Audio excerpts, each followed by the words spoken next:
CBS Films. Daniel Radcliffe's attempt to shake Harry Potter is ruined by the movie's second logo, which reminds us of the train to Hogwarts, and the important information he's likely sharing with Hermione and Ron on it. Fictional tea. Also, Tea Party is symbolic of American Tea Party, serving empty cups to brainless human lookalikes. Come on, how much force can a 7-year-old girl's slow-motion footstep have? It's not like they're stomping, they're just f***ing walking. Woman in black looks out and gets 3 windows to pull off this symmetrical horror suicide. The girl in the middle got a head start. Foggy glimpses of a wedding and a pregnancy during the opening credits makes me wish they could have applied thicker fog so I didn't have to see that. Geez, his wife is dead, he's got overdue bills, and his kid's still alive. How much misfortune does this guy have anyway? Also, quick flask shot and a glance at an overdue bill give you 80% of this character's backstory in one 5-second shot. Child draws sad or disturbing family pictures in a horror movie cliche. You look just like your mother. Who is dead. We're a law firm, not a charity. Wait, what? Didn't the stack of overdue bills basically say you weren't paying him any money anyway? This is your final warning. As if the money we weren't giving you is not enough warning. Movie cuts from Harry Potter to a train shot and expects me not to have a giggle fit. Will you just go ahead and tell us his wife died during childbirth already? I wish I still had that cliche. It's a boy. I'm very sorry, Mr. Gibbs. I agree that he should have gotten the news about the baby first, but damn, they waited an awful long time to spring the bad news on him, didn't they? Also, Kipps has been in a funk for 4 years, basically blowing off work to be sad for that amount of time. Why isn't he already fired? I can give you a lift. It's on my way home. Thank you. Rides from strangers. The hotel dude doesn't want to give Kipps his room, which makes you wonder, why'd the hotel take the reservation in the first place? What did they learn about a name and a reservation in the last few days? How would they learn anything about it faster than a train travels? How did they learn his name was even somehow connected to an investigation at the creepy house? Or does this asshole just generally distrust any outsider? And I'm back to asking why'd they even take the reservation in the first place? Also, even if it's true, didn't Sam Daly tell Arthur that he didn't see many visitors around this place? You know, we don't get to see many new faces here. It's hard to believe that this inn would ever be so packed if that were the case. It's this way. No payment of any kind will be required. In. Either everyone in this f***ing town somehow knows Kipps and the reason he's here, or everyone in this town is a dick to everyone. My husband went to meet you at the Gifford Arms. And here he is, like magic. Also, obviously, since you're psychic, we figured you know he went to meet you at the inn. So we took no measures whatsoever to make sure you didn't walk all the way over here. Also, in such a small town, and with everyone knowing who Arthur is by sight, it's hard to believe that her husband didn't see him on the way over to the inn. I don't expect to be finished until Friday at least. But you are finished talking, despite your lips still obviously moving after you said that. Ollie Keckwick is waiting outside with your luggage. So you went into his attic room, packed his belongings in his bag, and took them? Wow, this house that everyone in town is really spooked and concerned about isn't remotely close to town. Any town. Oh, look, there's the place where Harry and Dumbledore found the first Horcrux. Jesus, this movie is blatantly trading on Harry Potter imagery for subconscious audience goodwill. Half of this movie is Daniel Radcliffe walking into some empty house or room and looking around at things. Also, this woman has been dead for 1 month, and there are a terrifying number of cobwebs everywhere in this house. You know, I was perfectly fine standing here looking in a completely different direction, but now for nobody's benefit except anyone who might be watching, I'll turn to my left because it's good to get exercise. The dirty water coming out of this faucet is fresher than this jump scare. This is exactly like the pile of letters my college girlfriend wrote me, only less on fire. Tide that covers the only road to the creepy house ends up not being a real factor at all in the plot of this film. 1-year-olds can't read. 19th century 7-year-old did not have an occupation yet. What a lazy bastard. Even at 19 whatever year it is, how can an official cause of death be drowning when no body was recovered? Noises upstairs in the creepy house? No wonder this movie got a sequel. He's even holding a small wand. Salmonella. Jump scarecrow. Ah, long-distance nuns. He thinks he saw a disappearing ghost woman, so naturally he storms right outside to confront said mystical being. Right before he went outside, he looked out the window and there were a couple of patches of fog. But now, totally immersive fog, because we don't know how to horror otherwise. What the f*** is wrong with this asshole? Did he not want to call out to Arthur to tell him he was here? A guy like this, who is scared of this place, would definitely not get out of his carriage just so he could be a jump-scared dick. No one has used 9 Lives Causeway for years, sir. How is that possible? How did anyone know that Alice Drablow was even dead? How did Arthur's law firm know for a fact that there were documents they needed to get out of the house? Alice didn't like visitors, she obviously didn't go to town often or at all, and she had no relatives. There had to be someone using the causeway to know all this, right? This poster offers a reward for something about gardens and vegetables. I'm taking it that the important information is buried in the small print. Do I send the jump scare via blood puking or the blood puking? Girl who drank lye just happens to be escorted into the police station while Arthur is there.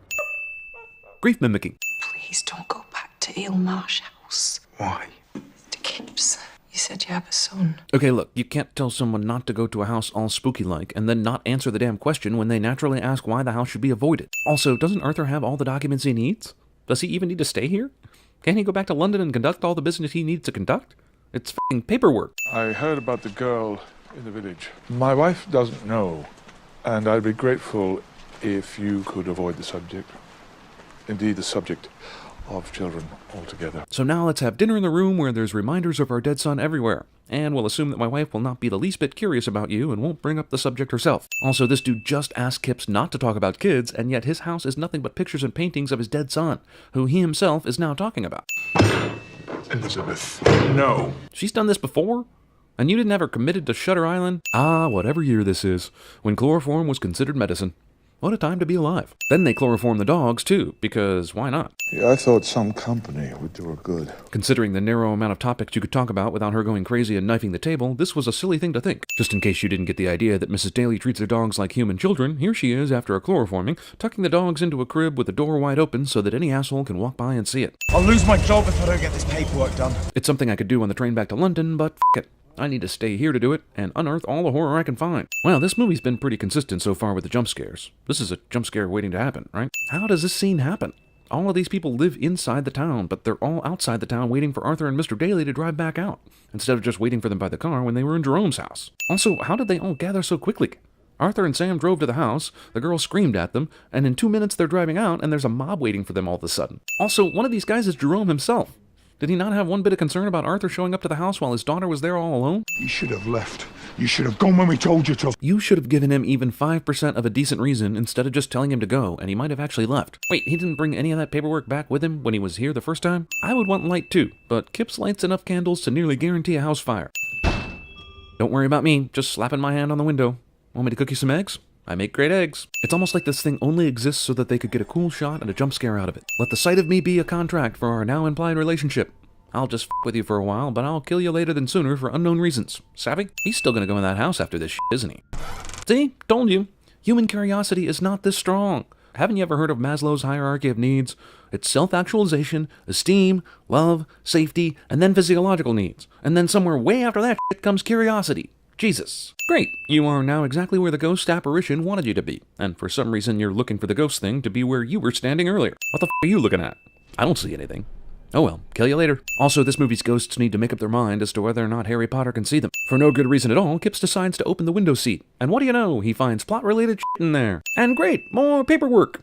I think we've seen what the true horror is in this movie. Dear Alice, I find it hard to express the depth of betrayal from you, my own sister, that your refusal to let me visit my son or even give him my birthday cards. Okay, but the paper he looked at a second ago says this letter was written late 1800s, a time during which I think it would be difficult to know whether or not someone else has given the mail you sent to another someone else. How can he even read this? I will never forgive you. Rot in hell. What about the sentence just before rot in hell? That ends in the word die? See it there to the left? How come the voiceover letter-writing narrator death chick didn't say that sentence? I think this door needs to be open. Don't you think this door needs to be open? Kipps starts to fall asleep literally 2 seconds after leaning back. This dog growls, but doesn't do anything more until the woman in black gets within killing distance. The ghost definitely didn't have time to scratch out these eyes before the dog barked. Get the f*** out of this house!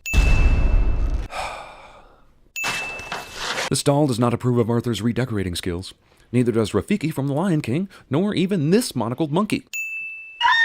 Jeez, what's our problem? Also, I want to give the movie points just for finally letting Kipps see some ghost shit, but it's a jump scare, so I still have to call it a sin. Well, the knocking on the door is surely the recently risen from the dead kid, so why are you walking toward the door? Who's there? Ghosts who are obviously trying to scare this asshole stop doing the scary shit when he yells who's there.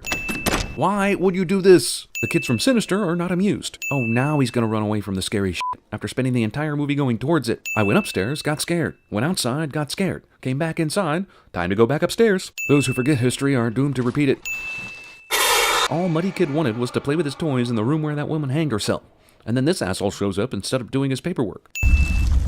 Bedwetting. Why does this tar baby have to be born through the sheets of the bed instead of, I don't know, just making an appearance? Does it know it needs to be theatrical because it's in a movie? This asshole is conveniently waiting to pick Kipps up as he's fleeing the house in terror. Obvious green screen driving scene is obvious. Of course, maybe that's just what the ghosts wanted us to see. Stay there! I'm gonna come and get you! Let's talk about the woman in black's plan. She basically sits around rocking in her chair at the Eel Marsh house and enjoys an angry yet peaceful ghostly existence. But if someone sees her, she's like, how dare you? I'm going to the nearest town to make children there kill themselves. Nearly 1 entire minute of grieving over a kid we thought was kind of a dick anyway. Whenever she's been seen, however briefly and whoever by, there has always been one sure and certain result. Okay, but who in this town has seen her? Did they get alienated by the town, too? What is the history of woman in black sightings? Also, why did none of the townspeople tell him why he shouldn't go to the house? Lives are on the line, but they're all scared of telling him like the woman in black is f***ing Voldemort or something. They took her boy away, so now she takes us. But only if someone goes to her house and sees her. There is that caveat. She made both these kids kill themselves, and then these 3 kids. But these 2 kids she left alone when the girl drank the lye. She really is kind of a picky ghost, isn't she? If we can reunite Janet Humphrey with her son, perhaps she'll finally be at peace. Or she won't. Sam, I feel it! It's just beneath my feet! Arthur decides to do something insane that might cause his death and probably won't even work if he succeeds. I found the boy! And he's remarkably undecomposed. And the woman in black left them both alone while Kipps washed every bit of mud off himself and the other dude did shots. Does Arthur know what the hell he's doing? Does law school teach you about the rituals to reunite a dead son with his dead mother? I guess this movie skipped the go to the library scene that so many of these horror movies do, which is totally fine. I just want to know how he thinks that winding up these toys is a necessary step in the ghost reunion. Man, this guy drinks a ton, and he's the only guy who owns a car in this area. So if he ever needs a designated driver, he's f***ed. Damn, that sprinkler system's gone haywire again. That's all the thanks I get for digging your kid out of the mud? What a whore. I think she's gone. She's been gone several times, and she always comes back. Why is this any different? If you were going to do this anyway, I don't know why you went through all the trouble with the kid and his birthday cards and the wind-up toys. That literally could have been a total waste of time, and as far as I know, you have no way of confirming that it wasn't. Never forgive. I still don't know why, even if she never forgave her sister for her son dying, why that means everyone else had to suffer too. And that weird don't look at me rule. That will never get explained until maybe the sequel bails them out. We're going straight back to London. Can you fetch us some tickets? Probably not, since it's like the middle of the night, right? They made a big deal out of him missing the last train to London earlier in the movie. It's getting late. You'll miss your London train. But now it's like, I don't know, a lot o'clock? Whole fucking shit movie. After the muddy dead boy body burying hell he just went through to protect his son, there is no fucking way this father is nonchalantly letting go of his son's hand. Hell, both of these men should be paying extra attention to this child's whereabouts after the evening they had. Who's that lady? That's your mummy. Oh, so it's a happy ending. Woohoo! I mean, I guess it beats paperwork. Yay, we're all dead. As long as we have each other, I guess we should be thanking the woman in black for putting Arthur's kid directly in front of that train. Man, I hope they don't do that thing where the horror villain suddenly turns to the camera. God damn it. Also, Ghost breaks the fourth wall and fucks the illusion up for everyone. Thanks, Ghost bitch.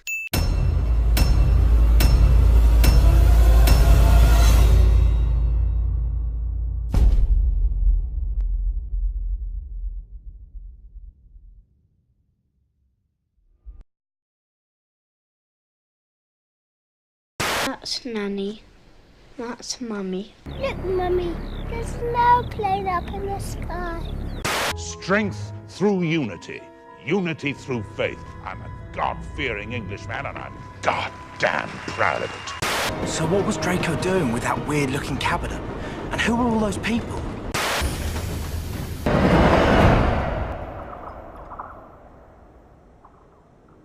So you know how to take the reservation, you just don't know how to hold the reservation. See no evil, hear no evil, see no evil, no.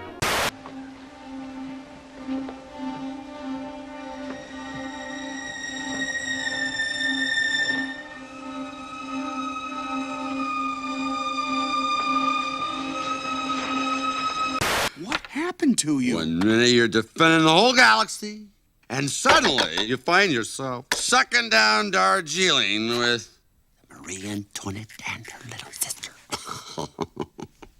Richard Whitman? Holy smokes, is that you? Ha! As I live and breathe.